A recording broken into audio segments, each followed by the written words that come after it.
কি বানাচ্ছে এগুলো আজকে? আজকে হচ্ছে তোর পনিরের মিনি কাবাব। এই দেখ কটা বানিয়েছো? 3টে হয়েছে আপাতত।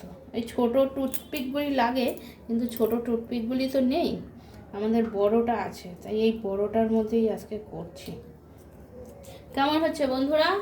কেমন হচ্ছে বন্ধুরা কমেন্ট করো তো। ভালোই হচ্ছে, আবার কেমন হবে? বল। কটা হবে তাও? অনেকগুলি হবে। তুমি কি একা খাবে সব? কেন একা খাবো? একা এতগুলি খাওয়া যায়? কত পনির দেখ এখানে ভরে ভরে, একদম পুরো ভরে ভরে। হুম। কি কি দিয়েছো গো এতে?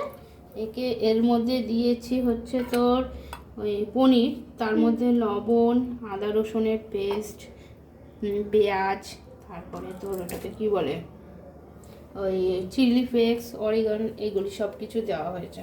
ও আচ্ছা, খেতে কিন্তু দারুণ ঠিক আছে, টেস্ট তুমি হয়। বানাও। আর এখানে দেখ তেল গরম করতে কড়াই বসিয়েছি, এখনো তেল তেল গরম গরম হবে। হয়নি। ঠিক আছে, ভাজার সময় আবার দেখাবে। ঠিক আছে, ছেড়ে নি আবার তারপরে। হ্যাঁ।